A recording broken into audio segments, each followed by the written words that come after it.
یہ کیسے انقلاب ہوا کہ یزید جیسے ملعون نے اہل بیت علیہ السلام کو آزاد کر دیا، جو بالکل ترس نہیں کھاتا تھا، جس کے دل میں کوئی رحم نہیں تھا، کیوں اس نے آزاد کیا؟ میں یہ مفہوم پیش کرنا چاہتا ہوں مصائب سے پہلے۔ کون سی ایسی شے تھی جس کی وجہ سے وہ خوف زدہ تھا، ڈر گیا تھا؟ اس کے دل میں کوئی ایمان تو تھا نہیں، وہ خدا ہی کو نہیں مانتا تھا، پیغمبر کو نہیں مانتا تھا، تو اس نے آل رسول کو کیا ماننا تھا؟ نہ قرآن کو مانتا تھا، ہے نا؟ اشعار شیعہ سنی تمام مورخین نے لکھے ہیں کہ اس کے ہاتھ میں شراب کا جام تھا، قرآن کے ورقے رکھے ہوئے تھے، اس پہ رکھتا جاتا تھا شراب کو۔ جب وہ اہل بیت کو لایا گیا اور بار بار یہ اشعار پڑھتا تھا، لعبت ہاشم بالملک فلا وہی نزل ولا ملک جاء، یہ بنی ہاشم نے کھیل کھیلا، ایک کو نبی بنا دیا، کسی کو علی کہہ دیا، کسی کو حمزہ، اور یہ بنو امیہ کو نیچے دکھانے کے لیے کہہ دیا کہ خدا ہے، نہ خدا کو مانتا ہوں۔ یہ یزید کہہ رہا تھا شراب پی کے، نشے میں شراب کے، جب آل رسول لائے جا رہے تھے، کہا نہ میں خدا کو مانتا ہوں، نہ رسول کو، نہ قرآن کو، نہ وحی کو، کسی چیز کو نہیں مانتا، یہ سب کچھ معاذ اللہ استغفر اللہ رب، یہ سب کچھ جھوٹ ہے، یہ بار بار کہہ رہا تھا۔ تو بعض لوگ بعض نادانی میں کہہ جاتے ہیں وہ صرف اہل بیت کو نہیں مانتا تھا، باقی سب کچھ مانتا تھا۔ یزید کسی شے کو نہیں مانتا تھا، نہ خدا پہ اس کا ایمان تھا، نہ رسول پہ، نہ قرآن پہ، کسی شے پہ ایمان نہیں تھا، توہین کر رہا تھا۔ اس لیے زیدان گرامی علیہ السلام نے کہا کہ اس نے پوری کوشش کی کہ جتنے بھی آثار ہیں وہ ختم کر دیے جائیں۔ اب وہ میں خطبے میں پیش کر چکا ہوں جناب زینب کبریٰ کے متعلق، جو میں نے خطبہ پیش کیا تھا اس میں تفصیل سے نے پیش کیا کہ بی بی نے پورے دربار کا ماحول منقلب کر دیا تھا، اس لیے اس نے خطبے کی امام سجاد کو اجازت دی تھی، وإلا اجازت نہیں دینا چاہتا تھا۔ امام خطبہ دیتے تھے، زنجیروں میں ہاتھ ڈال کے وہ بٹھا دیتے تھے، توق جو خاردار تھا گلے میں اس کو ہلاتے تھے، امام دوبارہ بٹھا دیے جاتے تھے کہ نہیں آپ خطبہ نہیں دے سکتے، کیونکہ یزید جانتا تھا اگر امام نے ایک خطبہ دیا تو پورا انقلاب برپا ہو جائے گا۔ اب کیا ہوا ایسا؟ علامہ مجلسی نے بحار الانوار میں ایک روایت کو نقل کیا ہے، میں صرف اس کو پڑھوں گا کہ کیسے علامہ مجلسی کہتے ہیں کہ ایک عیسائی گزر رہا تھا جو اپنی بیٹی اور بیوی کے ساتھ شام آیا تھا، دمشق آیا تھا، اس کے زادرہ ختم ہو گیا، جب سب پیسے ختم ہو گئے تو اس نے سوچا کہ کیا کروں، بادشاہ کے سامنے کوئی تحفہ دوں گا تو وہ اس کے بدلے میں مجھے کوئی انعام دے گا، پیسے دے گا، تو مسلمانوں کے بادشاہ کو کوئی تحفہ دے دیتا ہوں۔ سوچنے لگا، پھر اس نے کہا کہ ایک ہرنی کو میں کہیں سے شکار کرتا ہوں۔ گیا، جا کے دیکھا ایک ہرنی بہت خوبصورت تھی، گلے میں رسی ڈالی، گھسیٹتا ہوا جا رہا تھا کہ اچانک زندان کے دروازے پہ ہرنی رک گئی۔ اس نے بہت کوشش کی، کہا کہ اتنا زور لگا رہا ہوں لیکن کھینچا نہیں جا سکتا، کھینچتا رہا، اچانک اس نے رسی کو ڈھیلا کیا، دھکیلنے لگا، ہرنی بہت تیزی سے زندان کے دروازے پہ آئی، اور علامہ مجلسی کہتے ہیں بحار الانوار میں کہ اس نے فصیح عربی زبان میں کہا السلام علیک یا ابن رسول اللہ۔ وہ عیسائی تھا، پریشان ہونے لگا کہ یہ کیا کیفیت ہے، جانور بول رہے ہیں، بڑا پریشان ہو کے آگے بڑھا دیکھنے کے لیے کہ زندان میں کون ہے جسے یہ ہرنی نے فصیح عربی زبان میں سلام کیا۔ تو ایک مرتبہ جب آگے بڑھا تو دیکھا کہ ایک جلا ہوا امامے کا کپڑا ہے کسی کے سر کے نیچے، اور کچھ مستورات بیٹھی ہوئی ہیں، کچھ بچے باقی رہ گئے ہیں۔ میں نے آج صبح کی مجلس میں کہا تھا نا، جب آل رسول مدینے سے جا رہے تھے نا کربلا تو 46 بچے ساتھ تھے، 46 چلڈرن تھے، 46، اور جب واپس جا رہے تھے تو 10 بچے بھی نہیں رہ گئے تھے۔ نہ جانے کتنے بچوں کی شہادتیں ہوئی ہیں۔ آگے بڑھ کے دیکھنے لگا، امام سجاد فوراً اٹھے، زندان کے دروازے پہ آئے، اور ایک مرتبہ اس نے امام کی طرف دیکھا کہ آپ کون ہیں، آپ اس زندان میں کیوں ہیں، یہ ہرنی کیوں بول رہی ہے، اور آپ کا مقام کسی کو کیوں معلوم نہیں؟ امام نے ہرنی کی طرف دیکھا، دیکھنے کے بعد کہا کہ یہ ہرنی مجھ سے صرف اتنا کہہ رہی ہے کہ مجھے اتنی دیر کی مہلت دلا دیں، میرے 2 بچے ہیں اس پہاڑ کے پیچھے، میں انہیں دودھ پلا کے واپس آ جاؤں۔ امام نے پلٹ کے اس عیسائی سے کہا میں تجھے ضمانت دیتا ہوں یہ ہرنی واپس آ جائے گی، بس اسے اتنی مہلت دے دے، اپنے بچوں کو دودھ پلا دے۔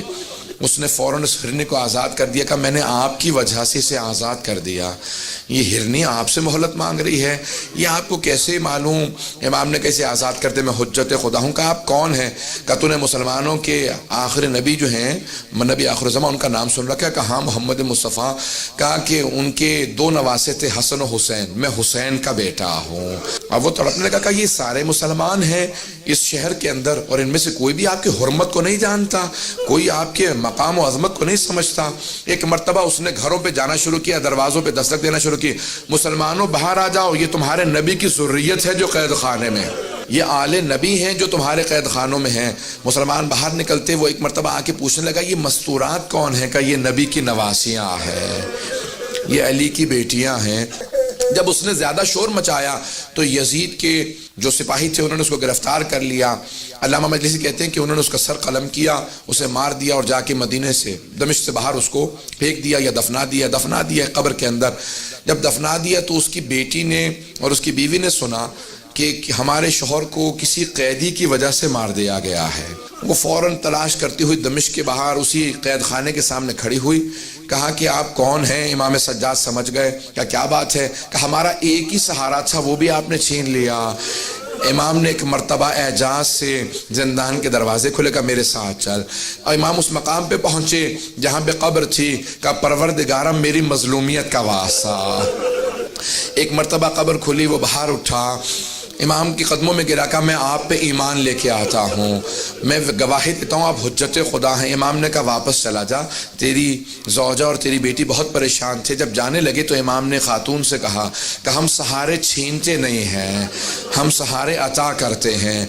بس اس کے بعد ایک مرتبہ ایسا ماحول بنا، ہر دمشق کے گھر کے اندر باتیں ہونے لگی کہ کوئی یہ قیدی یہاں آل رسول ہیں، وہ عیسائی کہہ کے گیا تھا۔ اب ہر جگہ پہ جب باتیں ہونے لگی یزید کے خلاف، سب لوگ گفتگو چیمیں گوئیاں کرنے لگے کہ یزید نے آل رسول کو قیدی بنا رکھا ہے۔ تو یزید نے کہا ان کو یہاں سے بھیج دو، واپس مدینے چلے جائیں، اب یہ میرے خلاف کچھ نہیں کر سکتے، یہ بیویاں ختم ہو چکی ہیں، ان کو قید کے اندر اتنی مسلسل سختیاں آئی ہیں کہ یہ میرے خلاف کچھ نہیں کر سکتے۔ ایک مرتبہ اس نے کہا کہ میں آپ کو آزاد کرنا چاہتا ہوں، میں آپ سے سوال کروں، اگر کسی دو گروہوں میں جنگ ہو، شرائط وہ رکھتا ہے جو جیتتا ہے، شرائط وہی رکھتا ہے جو جیتتا ہے۔ تو ایک مرتبہ یزید نے کہا میں آپ کو آزاد کرتا ہوں۔ امام سجاد نے کہا ہماری کچھ شرائط ہیں، شرائط پوری کر دے، ہم واپس چلے جائیں گے۔ کہا کیا شرائط ہے؟ کہ پہلی شرط ہے شہداء کے سروں کو واپس کر دے، دوسری شرط یہ ہے کہ جو تبرکات لوٹے تھے تبرکات کو لوٹا دے، اور تیسری شرط یہ ہے کہ ہمیں یہاں پہ رونے کے لیے ایک مکان دے دے، ہم اب تک کھل کے رو نہیں سکے ہیں۔